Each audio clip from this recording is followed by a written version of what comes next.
Hello दोस्तों, अस्सलाम वालेकुम। आज की इस वीडियो में खुशामदीद दोस्तों। तो आज की इस वीडियो में हम बाकायदा स्टार्ट करने वाले हैं वेब प्रोग्रामिंग। तो आज जो हम वेब प्रोग्रामिंग स्टार्ट करने वाले हैं उसका आगाज़ हम HTML से करने वाले हैं। ठीक है दोस्तों। तो इस वक्त ये जो आपको स्क्रीन नज़र आ रही है ये हमारी एक ऐप है जो यहाँ पे लिखा हुआ है लर्न HTML। ठीक है, इस ऐप का मैं डिस्क्रिप्शन में लिंक दे दूंगा, आप इसको डाउनलोड कर दें। बड़ी ज़बरदस्त ऐप है। अगर आपने वाकई ही प्रोग्रामिंग सीखनी है, आप प्रोग्रामिंग सीखने के हवाले से इंटरेस्टेड हैं तो आप इस ऐप को एक दफ़ा ज़रूर डाउनलोड करें। इस मोबाइल के ज़रिए आपको सिखाने का मकसद यही है कि मैं आपको, क्योंकि मोबाइल एक ऐसी चीज़ है जो हमारे जो है ना पॉकेट के अंदर आ सकते हैं, आराम से आप उसको लेके घूम सकते हो और कहीं पे भी आप यहाँ पे प्रोग्रामिंग सीख सकते हो।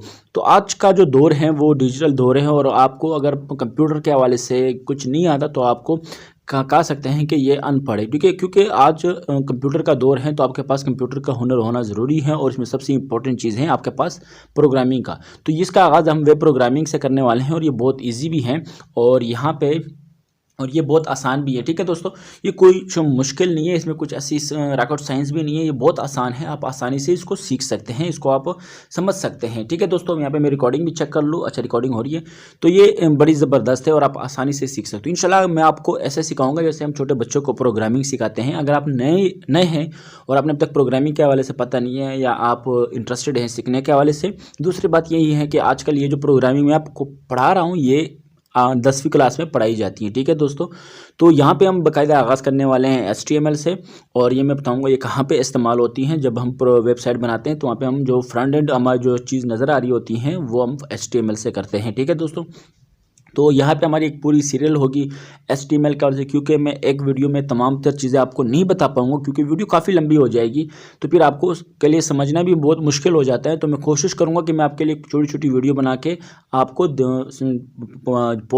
अपलोड करता रहूँ ताकि आपको इसको देखकर आपको खुद उसमें प्रैक्टिस करते रहो। ठीक है दोस्तों, जब आप हमारी वीडियो देखोगे उसके बाद प्रैक्टिस करोगे तो आपको आसानी होगी, वरना आप कभी नहीं सीख पाओगे जब तक आप इसकी प्रैक्टिस नहीं कर पाओगे। और ये प्रैक्टिस के लिए मैं आपको मोबाइल के अंदर कर सकते हो, आपके पास लैपटॉप या कंप्यूटर होने अगर नहीं भी हैं तो कोई प्रॉब्लम नहीं है। ठीक है दोस्तों, तो आप ये काम यहाँ मोबाइल के ऊपर भी कर सकते हो।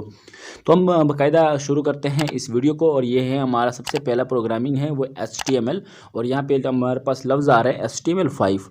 तो यहाँ पे जो HTML5 हैं तो ये जो है ना दोस्तों हमारे पास वेब प्रोग्रामिंग के हवाले से ये 5th वर्जन है प्रोग्राम HTML5 का और ये जो है ना एडवांस वर्जन है और ज़्यादातर प्रोग्रामिंग आजकल HTML5 में करते हैं। ठीक है, ये इसमें कोई फ़र्क नहीं है, थोड़ी सी डिफरेंट है, बाकी बहुत सेम है। तो जब आपने HTML का नाम सुना होगा, ये बहुत ईजी है, बहुत ईजी है। अगर आपके पास सिर्फ 7वीं 8वीं तक भी तालीम है तो आप इसको सीख सकते हैं, आपने डरना नहीं है, बिल्कुल ईजी है। ठीक है, मैं आपको बिल्कुल छोटे बच्चों की तरह समझाऊंगा। ठीक है दोस्तों, आपने इसको सीखो एक दफ़ा, आप बिल्कुल वेब डेवलपर बन सकते हो, डिज़ाइनर बन सकते हो और सॉफ्टवेयर इंजीनियर बन सकते हो। जो वेब बेस्ड एप्लीकेशन है या सॉफ्टवेयर आप वो बनाना इंशाल्लाह मैं सिखाऊंगा आपको। तो यहाँ पे आपको ये नज़र आ रहा है व्हाट इज़ HTML5। ठीक है दोस्तों, तो हम यहाँ पे उसका इंट्रोडक्शन से आगाज़ करेंगे ताकि हम HTML सीखें। तो पहले हमें HTML के बारे में पता हो कि असल में ये चीज़ क्या है। ठीक है, तो जब इसका जो स्टैंड लिखा हुआ है इसका मतलब है हाइपर टेक्स्ट मार्कअप लैंग्वेज। ठीक है, और ये हम किसके लिए इस्तेमाल करते हैं, इन फन लर्न, ये हमने ईजी है क्योंकि हम इसको आसानी से सीख सकते हैं। ये जो है ना डिस्क्राइब करता है जो स्ट्रक्चर होता है, जो पेज होते हैं हमारे वेबसाइट होते हैं, क्योंकि वेबसाइट वो मजमुआ होता है बहुत सारे पेजेस का। ठीक है, आपने ऊपर वेबसाइट देखा होगा, इसमें अबाउट जो है पेज लिखा होता है, फिर इसमें जो है ना कॉन्टैक्ट होता है, फिर होम होता है, बहुत सारे पेजेस होते हैं, उससे एक वेबसाइट बनते हैं। तो ये जो है ना स्ट्रक्चर्स हम जो होता है पेजेस का वो हम HTML के ज़रिए बनाते हैं और ये भी आपको बताऊंगा। जो अभी नीचे 5th है कि ये जो है ना एडवांस मेजर वर्जन है जो आजकल इस्तेमाल हो रहा है। ठीक है दोस्तों, तो यहाँ पे हमें क्यों सीखना चाहिए HTML5, तो ये हमें प्रोग्रामिंग के हवाले से सीखना चाहिए। तो यहाँ पे आपको प्रोग्रामिंग दी हुई है, तो ये कुछ नए दोस्त जिनने कभी नहीं किया होगा तो उनके लिए मुश्किल होगी, तो जो लोगों ने थोड़ा कुछ पढ़ा होगा तो उनके लिए ये आसानी में होगी। तो आप लोगों ने डरना नहीं है। ठीक है दोस्तों, जब भी हम प्रोग्रामिंग करते हैं HTML का तो ये याद रखना हम हमेशा उसका आगाज़ HTML से करते हैं। ठीक है दोस्तों, ये देखो ना यहाँ से आप नज़र आ रहा है कि ये HTML, यहाँ पे आपको क्लोज और यहाँ पे देखो ना ब्रैकेट्स लगे हुए हैं साइड पे और इसके दरमियान में हमने HTML लिखा हुआ है और ये हमने कंपाइलर मतलब है कि इस कोड को जो रन करने वाला जो हमारे पास सॉफ्टवेयर होता है उसको हम कंपाइलर कहते हैं। इसको बताना होता है कि हम HTML स्टार्ट कर रहे हैं, क्योंकि इस कंपाइलर के अंदर हम HTML भी कर रहे होते हैं, CSS बहुत सारी प्रोग्रामिंग कर रहे होते हैं, तो उसको पहले स्टार्ट में बताना होता है कि हम जो प्रोग्रामिंग कर रहे हैं वो HTML है। ठीक है, तो उसके लिए हम स्टार्ट में HTML ये वाला क्लोज और ये ब्रैकेट्स भी साइड में लगाने होते हैं, ठीक है। ये जब स्टार्ट होता है ये क्लोज भी होते हैं, यहाँ पे क्लोज हुआ है उसके लिए ये ब्रैकेट लगाया हुआ है, ठीक है। ये ब्रैकेट नजर आ रहा है, ये क्लोज के लिए होता है, ये स्टार्ट के लिए, ठीक है। यहाँ पे हमने HTML स्टार्ट हुआ, फिर हेड आया, ये हेड जो है ना यहाँ पे स्टार्ट हुआ है और यहाँ पे क्लोज हुआ है, ठीक है। देखो ना हेड यहाँ पे जो मैं आपको बता देता हूँ, मैं इसको थोड़ा सा नीचे जाऊँगा, यहाँ पे मैं इसको इटसेल्फ पे क्लिक करूँगा तो यहाँ पे हमारे पास ये जो हमने वाइट किया हुआ है यहाँ पे, ठीक है दोस्तों, ये है हमारे पास। अच्छा मैं यहाँ पे इसको थोड़ा काट लूँ तो यहाँ पे अब नज़र आ रहा है दोस्तों, यहाँ पे हमें इसको दोबारा कर लो और मैं इसको यहाँ से इसको थोड़ा, अच्छा सॉरी, यहाँ से मैं इसको ऊपर ले जाऊँ। आउटपुट आप देख सकते हैं और यहाँ पे हेडर ये देखो ना ये आ गया, क्योंकि ये इस वजह से आ गया क्योंकि मैंने इसका एक साइड से ये रिमूव कर दिया था मैंने।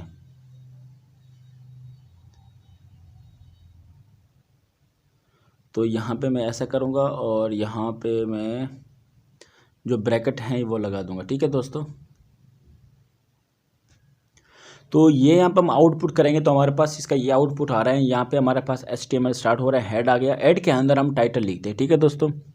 जैसे आगे चलते जाएंगे इंशाल्लाह मैं आपको बताता जाऊंगा। तो हम हेड के अंदर टाइटल लिखते हैं और टाइटल के अंदर हेलो वर्ल्ड। अब ये सवाल है कि टाइटल किस चीज़ के लिए यूज़ होता है। जो टाइटल हम लिखते हैं दोस्तों, ये हमारा वेब पेज का जो है ना इंट्रोडक्शन होता है। जब भी हम ब्राउज़र के अंदर अपने पेज को या किसी भी वेबसाइट को सर्च करते हैं तो सर्च बार में जो ऊपर टॉप में जो सर्च बार होते हैं छोटे से STP लिखा होता है, तो उसमें वो उस वेबसाइट का नाम आएगा। अगर आप टाइटल लिखोगे तो वो जो टाइटल में आपने जो भी नाम लिखा होगा वो नाम ऊपर आपको सर्च बार में नज़र आएगा। टाइटल इस वजह से लिखते हैं ताकि हमारा जो वेबसाइट है वो सर्च बार के ऊपर वहाँ पे शो हो, ठीक है। तो यह मतलब है कि आप जो भी पेज ओपन करोगे उसका जो इंट्रो होगा, यानी जो भी टाइटल में आप लिखोगे वो सर्च बार में शो होगा, ठीक है दोस्तों। ये मैं आपको बताऊँगा, तो यहाँ पर मैं आपको बता देता हूँ ताकि आपको आसान क्लिक करेंगे ना दोस्तों हम।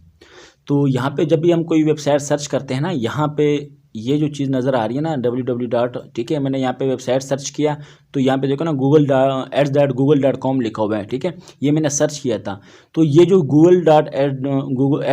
google.com जो आया हुआ है ना, ये उन्होंने टाइटल में लिखा है तो यहाँ पे शो हुए। जब टाइटल में ये नहीं लिखेंगे तो यहाँ पे ऐसी कोई कोडिंग शो होगी। अगर आप टाइटल में लिखोगे तो यहाँ पे टाइटल शो होगा, ठीक है। मैंने ads.google.com को सर्च किया था तो ये उसका नाम बिल्कुल सर्च बार में आ गया। इसका मतलब है कि गूगल वालों ने अपने जो वेबसाइट बनाया था उसके हेड के अंदर टाइटल ज़रूर लगाया था, ठीक है दोस्तों। तो इस तरह आप भी टाइटल लगा सकते हैं। अगर टाइटल लगाएंगे इस तरह ऊपर आपको सर्च बार में शो होगा। तो ये तो हमारे पास टाइटल हो गया, ठीक है। ये टाइटल यहाँ से जो है ना हेड लिखते हैं HE हेड, और हेड के अंदर टाइटल के दरमियान में एलो वर्ड जो भी आप लिखना चाहेंगे, जो भी आपका पेज होगा वो यहाँ पे क्लोज हुआ है, ठीक है। मतलब है कि यहाँ से ये टाइटल स्टार्ट होकर यहाँ पे बंद हुआ, इसका मतलब ये हुआ। हेड यहाँ से स्टार्ट होकर यहाँ पे बंद हुआ, ये जो आपको नज़र आ रहा है हेड, ये क्लोज हुआ है। मतलब हमने बता दिया कि हेड सेक्शन यहाँ से स्टार्ट होकर यहाँ पे क्लोज हुआ। इसके बाद आ रहा है बॉडी। हमारा असल काम होता है बॉडी के अंदर, ठीक है। जो भी हम प्रोग्रामिंग, जो भी हम जो वेब का जो स्ट्रक्चर होता है जो में नज़र आता है वो बॉडी के अंदर होता है। अब यहाँ पे H1 लिखा हुआ है। H1 हम किसके लिए इस्तेमाल करते हैं, किसी भी पैराग्राफ को हेडिंग देने के लिए, ठीक है। जो हेडिंग होती है वो हम H1 से लेकर H6 तक हमारे पास हेडिंग होती हैं और P को हम पैराग्राफ के लिए इस्तेमाल करते हैं।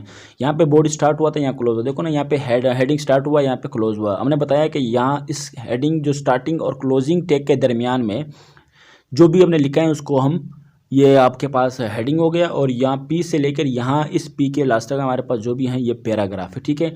और यहाँ पे हमने बताया कि बॉडी क्लोज हुआ, फिर HTML क्लोज हुआ, ठीक है। जैसे हम उसका आउटपुट लेंगे ना तो ये देखो हमारे पास ये उसका जो हेडिंग हमने लिखा था वो शो हुआ और ये नीचे पैराग्राफ है, ठीक है दोस्तों। अब हमारे पास जो नीचे हम जाएंगे ना, अब यहाँ पे आपको थोड़ी सी उसकी इंट्रोडक्शन भी दिए ताकि आपको समझ में आए। तो यहाँ पे जो हमने HTML लिखा है कि this element enclose everything inside of HTML document, it include tags, element, style. तो HTML के अंदर हम जो है ना जितने भी हमारे पास जो इनक्लोज चीज़ें होती है इसमें हमारे पास HTML के जो हमारा टैग्स हो गए। टैग्स क्या होता है, जैसे मैंने आपको बताया था कि ये जो टाइटल लिखा हुआ है ना यहाँ पे स्टार्ट होकर यहाँ पे ये हमारे पास टैग है, ठीक है। हेड टैग है, ठीक है। बॉडी हमारे पास एक टैग है, हेडिंग पैराग्राफ के लिए जो P इस्तेमाल किया वो टैग है। तो हमने जो भी प्रोग्रामिंग होती है सब के सब हमने CSS स्टाइल तक से लेकर सब कुछ हमने HTML इन, और जो ये स्टार्ट हो रहा है और यहाँ पे ये क्लोज हो रहा है, इनके दरमियान में ही लिखना होता है, ठीक है दोस्तों। मैं कोशिश कर रहा हूँ कुछ थोड़ा ज़्यादा ही बोल रहा हूँ ताकि मैं आपको समझाने की कोशिश कर रहा हूँ, ताकि मैं आपको कम वक्त में ज़्यादा चीज़ें समझा सकूँ। तो अगर मैं आराम से समझाने की कोशिश करूँगा तो वीडियो काफ़ी लंबी हो जाएंगी। आप फिर कोशिश करें, एक दफ़ा ट्राई करें इसको, एक दफ़ा कोड को रन करने की। थोड़ा सा शुरू में आपको मुश्किल लगेगा, पर मुश्किल नहीं है, आपको बहुत आसानी से समझ में आ जाएगा। ठीक है, आपने सिर्फ बस देखना है आखिर तक, इंशाल्लाह आपको समझ में आएगा। अच्छा, हेड सेक्शन जो हेड सेक्शन जो टैग है ये क्या करता है कि this element enclose the Meta data. अब मेटा मतलब क्या होता है कि हमारे पास जो डेटा की जो इन्फॉर्मेशन होती हैं यहाँ पे स्टोर होती है। ठीक है, हमारे पास जो भी टैग्स होती हैं उसकी इन्फॉर्मेशन यहाँ स्टोर होती हैं, ये डिस्प्ले नहीं होता। मेन कंटेंट ऑफ पेज ये इंक्लूड स्टाइल शीट। ठीक है, ये स्टाइल जो स्टाइल हम अप्लाई करते हैं उसकी जो लिंक्स होते हैं, वो स्क्रिप्ट होती हैं, वो हम एड सेक्शन के अंदर रखते हैं, जैसे हमने टाइटल आपको बताया था। ठीक है, और टाइटल जो है ना हमें वेब पेज की जो ब्राउज़र है वहाँ पे ये हमें शो होता है। अब नीचे आते हैं बॉडी में हमारे पास जो असल एलिमेंट स्टार्ट होते हैं, जैसे हेडिंग पे जो टाइटल, ये हेडिंग हो गया, पैराग्राफ, इमेज हो गया, और बोल्ट हो गया, इटालियन हो गया, जो भी चीज़ें होती हैं हम बॉडी के अंदर ही इस्तेमाल करते हैं। और यहाँ पे हमने जो H1 इस्तेमाल किया था, इसको हमने हेडिंग को डिफाइन करने के लिए, और P को हम पैराग्राफ को डिफाइन करने के लिए। अब सवाल आता है कि HTML टैग्स क्या होती है। HTML tags are element name surrounded by the angle brackets. ठीक है, ये जो हमारे पास एंगल ब्रैकेट्स नजर आ रहा है, यहाँ स्टार्ट वाला, ये क्लोज वाला। ठीक है, ये P लिखा है, पैराग्राफ को शो करता है, और इस ब्रैकेट्स के दरमियान में जो लफ्ज़ है इनको हम कहते हैं, इस दोनों को ब्रैकेट्स के साथ जो हमारे पास वर्ड्स हैं उसको हम बोलते हैं टैग। ये पैराग्राफ है, और hello welcome to learn HTML, यहाँ पे P क्लोज हुआ है, मतलब है कि यहाँ से पैराग्राफ स्टार्ट होकर यहाँ पे क्लोज हो गया है। ठीक है दोस्तों, अब हम यहाँ नीचे आए हुए हैं। ठीक है दोस्तों, हम यहाँ पे थोड़ा सा ये रुक गया है। तो यहाँ पे हमारे पास स्टार्टिंग एंड एंडिंग टैग्स क्या होता है। ठीक है, अब यहाँ पे आपको समझने की ज़रूरत है कि स्टार्टिंग और हेडिंग टैग्स जो हमने ऊपर ये जो लिखा होता है प्रोग्रामिंग, ये आपको सिर्फ इंट्रोडक्शन के लिए, आपको समझाने के लिए। ठीक है, तो ये क्या चीज़ होती है, आप इसको एक दफ़ा डाउनलोड करिए। HTML हेडिंग सब कुछ लिखा हुआ है, और यहाँ पे जो हमारे पास जो स्टार्टिंग टैग्स होती हैं, जैसे हमारे पास P यहाँ से स्टार्ट हुआ है, यहाँ पे क्लोज हुआ। क्लोज के लिए P जो है ना ब्रैकेट में लिखा हुआ है, और क्लोज के साथ ये देखो ना है, इसके साथ हेडिंग टैग लगाया हुआ है। ठीक है, ये देखो ना, ये ब्रैकेट लगाया हुआ है, मतलब है कि ये यहाँ पे क्लोज हुआ है, ये बताने के लिए। ठीक है, अब यहाँ पे आपको नज़र आ रहा है टाइटल लिखा हुआ है, बॉडी यहाँ पे कुछ भी शो नहीं होगा। हम नेक्स्ट जाएंगे तो हमारे पास आते हैं HTML के एडिटर, जिसके अंदर हम प्रोग्रामिंग कर सकते हैं। तो ज़ाहिर है अगर आप कंप्यूटर या लैपटॉप के ज़रिए करना चाहेंगे तो आपके पास नोटपैड के ज़रिए कर सकते हैं आप, या आपको बाई डिफ़ॉल्ट हर विंडो के अंदर मिलेगा। नोटपैड प्लस प्लस के अंदर आप इसको प्रोग्रामिंग कर सकते हैं, वेब प्रोग्रामिंग कर सकते हैं, वेब डिज़ाइनिंग कर सकते हैं, वेब डेवलपमेंट कर सकते हैं, और टेक्स्ट एडिट कर सकते हैं। टेक्स्ट एडिटर ये भी एक एप्लीकेशन है, प्रोग्रामर हैं, आप इसको डाउनलोड कर सकते हैं, इसके अंदर कर सकते हैं। सब लाइन टेक्स्ट अगर आपने कभी भी करना हो तो आपने सब लाइन टेक्स्ट के अंदर करना है, और जो बाकी अपने छोड़ दें, क्योंकि सबसे ज़बरदस्त यही है। ठीक है, इस वक्त मैं जो लैपटॉप या कंप्यूटर के अंदर कर रहा हूँ, मैं भी इसको ही इस्तेमाल कर रहा हूँ। फिर हमारे पास VIM हो गया, TOM हो गया, विजुअल स्टूडियो कोड हो गया, ब्रैकेट्स हो गया, क्वाइट हो गया, क्विक एडिट हो गया, ये बहुत सारे आपके पास यहाँ पे नज़र आ जाएंगे, जो हम एडिटर होते हैं जिसके अंदर कोडिंग करते हैं। अगर आप मोबाइल के ज़रिए कर रहे हैं, जो ऐप मैंने ओपन किया हुआ है, इसके लास्ट में आपको एडिटर भी मिल जाएगा, यहाँ पे आप एडिट कर सकते हैं, यानी आपके पास जो कंपाइलर या एडिटर हैं यहाँ पे इस ऐप के अंदर भी मौजूद हैं, आप कर सकते हैं मोबाइल के अंदर सीखने के लिए। अब आते हैं सेविंग HTML फाइल। दोस्तों, आपने एक बात याद रखना है कि आप जब भी ये प्रोग्रामिंग करेंगे तो इसको आपने जो Ctrl+S करोगे, जब आप इसको सेव करोगे तो आपने जो भी इस फाइल का नाम रखना है, जो भी रख सकते हो, आपकी मर्ज़ी है, लेकिन इसके लास्ट में .html ज़रूर लिखना है, वरना ये कभी रन नहीं होगा। तो ये आपके पास जो है ना, you need to save HTML file, के आपके पास ज़रूरी है कि आप HTML फाइल को सेव करें। किस नाम से? .html के एक्सटेंशन के साथ। ठीक है, तो आपने जब ऐसे नाम से, जैसे हमने लिखते कि माई वेब पेज, मैंने उसका नाम दिया सेव। ठीक है, और लास्ट में मैंने लिखा .html। ठीक है, जैसे हम Ctrl+S दबाओगे या सेव का बटन दबाओगे तो यहाँ पे आपके पास ऑप्शन आएगा और आपने इसको सेव करना है .html। अगर मैं ये आपको लैपटॉप के ज़रिए कर रहा होता तो मैं आपको बता देता कि आपने किस तरह सेव करना है। तो अभी मैं जो मोबाइल के ज़रिए कर रहा हूँ तो यहाँ पे इसमें हमें सेविंग की ज़रूरत नहीं पड़ती, क्योंकि हमें उस तरह फंक्शनलिटी ज़्यादा प्रोवाइड नहीं करता मोबाइल। यहाँ पर हम सिर्फ सीख सकते हैं। अगर आपने कभी भी बड़े लेवल पर काम करना है तो हमें लैपटॉप या कंप्यूटर के अंदर ही करना पड़ेगा, हम या मोबाइल पर नहीं कर सकते। ठीक है दोस्तों, तो ये आपने कभी भी इसको सेव करना है तो आपने इसको .html के नाम से ही सेव करना है। अच्छा, यहाँ पे यू लिखा हुआ है कि आपने if you don't save your file, तो ये जो आप अगर .html के नाम से सेव नहीं करोगे तो ये कभी भी रन नहीं होगा। ठीक है दोस्तों, तो यहाँ लिखा है क्लिक ट्राई टू, या बटन है कि यहाँ पे चेक कर सकते हो। ठीक है, अब यहाँ पे हम नेक्स्ट आगे जाएंगे। HTML के एलिमेंट्स क्या होते हैं, ठीक है। यहाँ पे लिखे हैं first lesson we study about a tags. हमने जो पहले लेसन जो पढ़ा था इसमें हमने टैग्स के ऊपर पढ़ा और हमने स्टार्टिंग टैग्स कैसी होती है और क्लोजिंग टैग। जैसे आपको पता है कि ये हमारे पास स्टार्टिंग टैग्स हैं, ये क्लोजिंग टैग है, एस लगा हुआ, ये पैराग्राफ को शो करते हैं, पी से पैराग्राफ, एस से हेडिंग, ठीक है दोस्तों। और यहाँ पे आपको देखो ना स्टार्टिंग टैग, ये देखो ना, ये स्टार्टिंग टैग हो गया पी, इसके दरमियान में एलिमेंट कंटेंट हो गया, जो हमने कंटेंट लिखा था जिसको हमने पेज के ऊपर शो करना था पैराग्राफ का, यहाँ पे स्टोर बंद हो गया। मतलब कि हमने जो भी पैराग्राफ लिखेंगे इस तरह ब्रैकेट्स में पी लिखेंगे, फिर जो पैराग्राफ का जितना भी पैराग्राफ होगा उसको लिखेंगे, फिर इसको हम यहाँ क्लोज कर देंगे, उसको हम बता देंगे कि हमारा पैराग्राफ यहाँ से लेकर यहाँ पे स्टार्ट होता है, यानी इसके दरमियान में जो लिखा होगा वो पैराग्राफ होगा। उसको कंप्यूटर जो कंपाइलर होगा उसको पैराग्राफ ही समझ के ओपन करेगा। और हेडिंग के लिए हम H1 इस्तेमाल करते हैं, जैसे ये हो गया H1 से लेकर H6 तक। H1 जो होगा सबसे बड़ा होता है, H2 से छोटा, H3 छोटा, ऐसे लेस होते हैं। तो यहाँ पे आपको उसको इस तरह जो ना हेडिंग जो लिखा होगा कि H1 से लेकर या क्लोजिंग टैग के दरमियान में जितनी भी हमारा कंटेंट होगा वो हेडिंग होगा, उसको हेडिंग के तौर पर ही शो करेगा, ठीक है दोस्तों। ये देखो ना, ये आउटपुट उसकी इस तरह ही आएगी, यहाँ पे नीचे लिखा हुआ है। नेस्टेड जो है ना हमारे पास आता है। नेस्टेड मैं आपको बताता हूँ कि एक टैग के अंदर दो टैग इस्तेमाल हो, ठीक है। यहाँ पे एक पैराग्राफ भी इस्तेमाल हुआ है और इटालिक भी इस्तेमाल हुआ है, ठीक है। दूसरा उसको हम रन करेंगे तो आपको यहाँ पे कोड जो होगा वो इटालिक की नज़र आएगा, देखो ना इटालिक है। तो यहाँ पे आपको पता है कि हम हमेशा HTML से स्टार्ट करते हैं। हेड सेक्शन लिखा है title it try to itself, ये हमारे पास समझ लो कि आप हर एक में यहाँ से बाय डिफ़ॉल्ट सब में आएगा, ठीक है। आप इसको याद ही रख लो, क्योंकि HTML भी आता है। हेड के अंदर टाइटल आपको हर पेज का अगर आप देना चाहे दे सकते हैं, अगर ना भी दो कोई फ़र्क नहीं पड़ेगा, ये रन हो जाता है। बॉडी आ गया, बॉडी में पी और पैराग्राफ को इस्तेमाल करते हैं। पैराग्राफ तो हमने लिख दिया है, पैराग्राफ को हम चाहते हैं कि इटालिक हो तो उसके लिए हमने आई को इस्तेमाल किया। आई यहाँ से स्टार्ट होकर यहाँ पे क्लोज हुआ, फिर पैराग्राफ भी क्लोज हो गया, ठीक है दोस्तों। तो यहाँ पे हम नीचे आएंगे, ठीक है। यहाँ पे हम वापस आएंगे यहाँ पे, ठीक है। ये देखो ना आउटपुट भी दिया हुआ है, ठीक है। एम्प्टी एलिमेंट के लिए आप लोगों को पता है कि हम कोई भी चीज़ को अगर एम्प्टी एलिमेंट जो है ना do not have element content and हम कोई भी एलिमेंट अगर एम्प्टी लगाना चाहेंगे तो उसके लिए हमारे पास कोई भी जो है ना आप क्या कह सकते हैं कि हमारे पास कोई भी उसका जो है ना क्लोजिंग टैग नहीं है, ठीक है। ये देखो ना MH का हमारा क्लोजिंग टैग नहीं है, लाइन ब्रेक करने का भी नहीं है, ऑरिजेंटल का भी नहीं है, इनपुट का भी नहीं है, और मेटा का भी हमारे पास कोई जो है ना क्लोजिंग टैग नहीं होता, ठीक है। तो HTML empty tag is always put forward slash, ठीक है। इसको हम फॉरवर्ड स्लैश बोलते हैं और ग्रेटर देन ये बोलते हैं, ठीक है।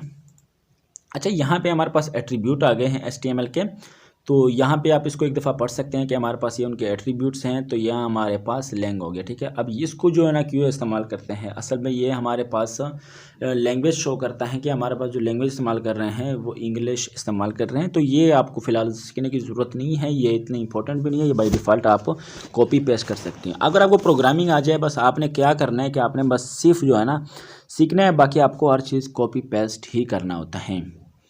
तो यहाँ पे आपको देख सकते हैं कि हम यहाँ पे चलो चले जाएंगे, यहाँ पे हम नीचे आएंगे दोस्तों। यहाँ पे हमने जो है ना इंट्रोडक्शन हो गया, एडिटर हो गया, एलिमेंट हो गया, एट्रीब्यूट्स हो गया।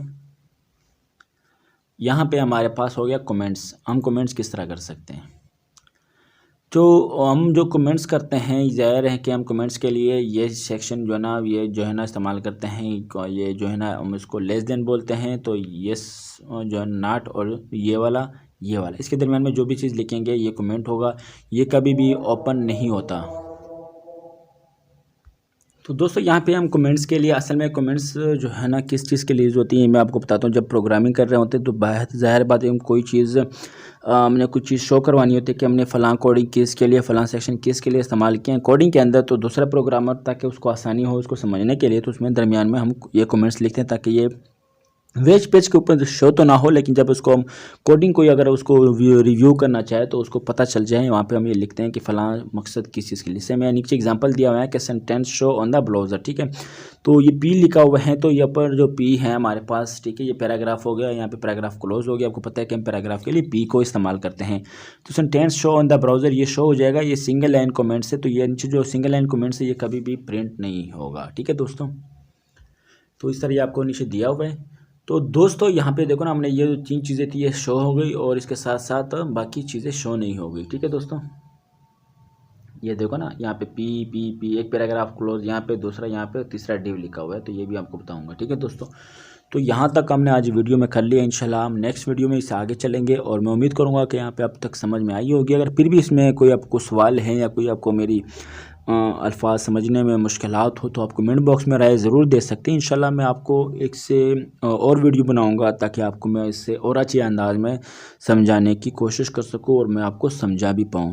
तो अब हमें इजाज़त दीजिए। इंशाल्लाह हम नेक्स्ट वीडियो में फिर आपके साथ शो होंगे। अगर आपने अब तक हमारा चैनल को सब्सक्राइब नहीं किया तो चैनल को सब्सक्राइब ज़रूर करें और बेल आइकन को प्रेस करके ऑल कर देना ताकि जब भी हमारी कोई नई वीडियो आए उसका नोटिफिकेशन आपको मिलता रहे। अब हमें इजाज़त दीजिए। अल्लाह हाफ़िज़।